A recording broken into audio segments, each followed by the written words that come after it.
La frappe de Lisandro Martinez, légèrement déviée par Sasa Lukic, a offert à Manchester United une victoire cruciale face à Fulham en Premier League.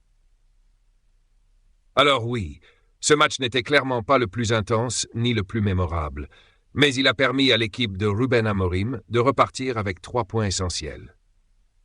Après la défaite 3-5 contre Brighton la semaine dernière, cette victoire vient comme une bouffée d'air pour une équipe qui en avait bien besoin. Le match, disons-le franchement, n'a pas été spectaculaire, mais l'essentiel est là.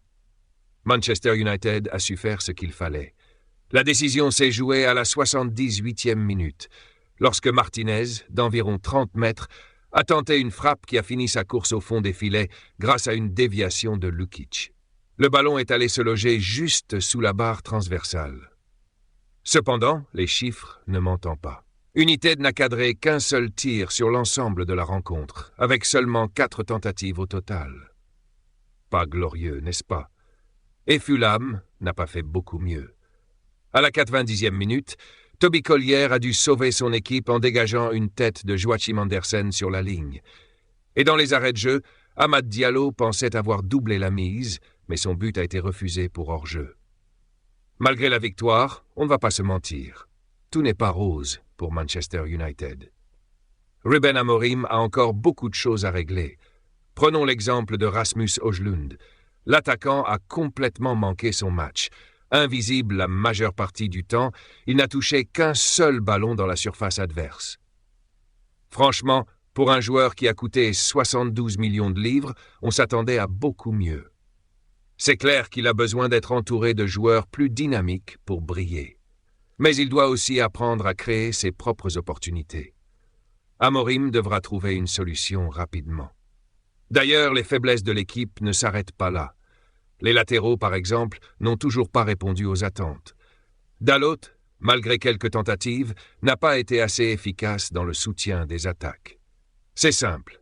Tant que des renforts n'arriveront pas, ce secteur de jeu risque de rester un problème majeur. Petit rappel en passant, si vous aimez ce contenu, pensez à mettre un like et à vous abonner à la chaîne. Revenons-en au match. André Onana, de son côté, a passé une soirée plutôt tranquille.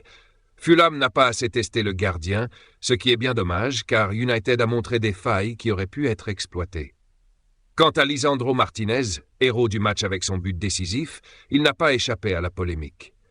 Son tacle à 2 pieds sur Adama Traoré aurait pu lui valoir une expulsion. Il s'est également retrouvé impliqué dans plusieurs accrochages inutiles avec les joueurs adverses.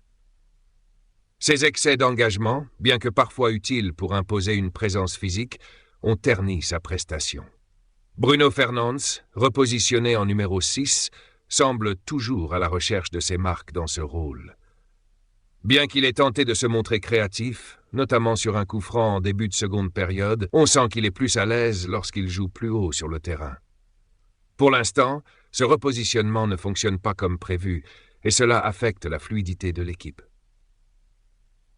Amad Diallo, souvent le moteur de l'attaque d'United, ne peut pas toujours porter l'équipe à lui seul. Il a besoin que ses coéquipiers élèvent leur niveau de jeu. Cette dépendance à un seul joueur souligne un problème structurel dans l'équipe. Enfin, Alejandro Garnacho a été l'un des rares joueurs offensifs à se distinguer. Toujours impliqué dans les meilleures actions de l'équipe, il a montré son dynamisme et sa créativité. Mais l'avenir de Garnacho à United reste incertain, avec Chelsea prêt à mettre 55 millions de livres sur la table pour s'attacher ses services. Si ce transfert se concrétise, cela pourrait priver United d'un atout précieux en attaque. En conclusion, cette victoire face à Fulham donne un peu de répit à Manchester United, mais il reste encore beaucoup à faire. Les problèmes offensifs, les ajustements tactiques et les faiblesses sur certains postes clés continuent de peser sur l'équipe. Ruben Amorim devra rapidement trouver des solutions pour que son équipe puisse prétendre à mieux cette saison.